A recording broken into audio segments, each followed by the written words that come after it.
ನಮಸ್ಕಾರ ಸ್ನೇಹಿತರೆ, ಎಲ್ಲರೂ ಹೇಗಿದ್ದೀರಾ? SN ಕನ್ನಡ ಚಾನಲ್ಗೆ ಸ್ವಾಗತ. ಮಳೆಗಾಲದಲ್ಲಿ ಸೊಳ್ಳೆಗಳ ಕಾಟ ವಿಪರೀತ ಆಗಿರುತ್ತೆ. ರಾತ್ರಿ ಆದರೆ ಸಾಕು ಕಿವಿ ಬಳಿ ಗೊಯ್ಗುಡುತ್ತಾ ನಿದ್ದೆ ಮಾಡೋದಕ್ಕೂ ಕೂಡ ಬಿಡೋದಿಲ್ಲ. ಸೊಳ್ಳೆಗಳ ಸಂತತಿಯು ವಿಪರೀತವಾದರೆ ಇನ್ನಿತರ ಆರೋಗ್ಯ ಸಮಸ್ಯೆಗಳಿಗೂ ಕೂಡ ದಾರಿ ಮಾಡಿಕೊಡುತ್ತೆ. ಸೊಳ್ಳೆ ಕಚ್ಚಿದರೆ ಡೆಂಗ್ಯೂ, ಮಲೇರಿಯಾ, ಚಿಕನ್ ಗುನ್ಯಾದಂತಹ ಕಾಯಿಲೆಗಳು ಬರ್ತವೆ. ಸೊಳ್ಳೆ ಕಚ್ಚಿದಾಗ ಆ ಜಾಗವು ಊದ್ಕೊಂಡು ತುರಿಕೆ ಆರಂಭವಾಗಿ ಚರ್ಮದ ಗಂಭೀರ ಸಮಸ್ಯೆಗೆ ಕಾರಣ ಆಗಬಹುದು.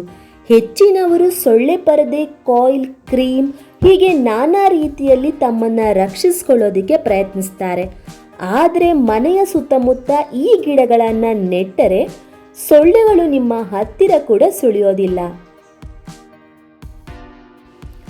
ಸೊಳ್ಳೆಗಳನ್ನು ಓಡಿಸೋದಕ್ಕೆ ಸುಲಭ ಉಪಾಯ ಅಂದರೆ ಮನೆಯ ಸುತ್ತಮುತ್ತ ತುಳಸಿ ಮತ್ತು ಪುದೀನ ಸಸ್ಯವನ್ನು ನೆಡೋದು. ಈ ಸಸ್ಯದ ಎಲೆಯಲ್ಲಿರುವಂತಹ ಪರಿಮಳದಿಂದ ಸೊಳ್ಳೆಗಳು ಮತ್ತು ಕೀಟಗಳು ಮನೆಯೊಳಗೆ ಬರೋದಿಲ್ಲ. ಇನ್ನು ರೋಸರಿ ಸಸ್ಯವನ್ನು ಮನೆಯ ಆಸುಪಾಸಿನಲ್ಲಿ ನೆಡೋದ್ರಿಂದ ಸೊಳ್ಳೆಗಳು ಬರೋದಿಲ್ಲ.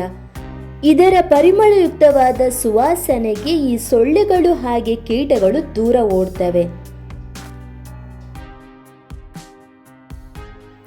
ಲ್ಯಾವೆಂಡರ್ ಸಸ್ಯವು ಕೂಡ ಸೊಳ್ಳೆಗಳ ಕಾಟಕ್ಕೆ ಪ್ರಯೋಜನಕಾರಿ. ಈ ಎಲೆಗಳಲ್ಲಿ ಕಂಡುಬರುವಂತಹ ಎಸೆನ್ಷಿಯಲ್ ಆಯಿಲ್ ಪರಿಮಳದಿಂದ ಸೊಳ್ಳೆಗಳಿಂದ ಸುಲಭವಾಗಿ ಮುಕ್ತಿ ಪಡೆಯಬಹುದು. ಮನೆಯ ಮುಂದೆ ಚೆಂಡು ಹೂವಿನ ಸಸ್ಯವನ್ನು ನೆಡೋದ್ರಿಂದ ನೋಡುವುದಕ್ಕೆ ಸುಂದರವಾಗಿ ಕಾಣೋದಲ್ಲದೆ ಸೊಳ್ಳೆಗಳನ್ನು ಸುಲಭವಾಗಿ ಓಡಿಸಬಹುದು.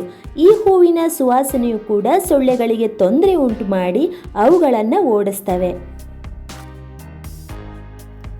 ಇವತ್ತಿನ ಈ ಮಾಹಿತಿ ವಿಡಿಯೋ ನಿಮಗೆ ಇಷ್ಟ ಆಗಿದ್ದರೆ ಸಬ್ಸ್ಕ್ರೈಬ್ ಮಾಡ್ಕೊಳ್ಳಿ. ಮತ್ತೆ ಮುಂದಿನ ವಿಡಿಯೋದೊಂದಿಗೆ ಭೇಟಿಯಾಗೋಣ ಸ್ನೇಹಿತರೆ. ಧನ್ಯವಾದಗಳು.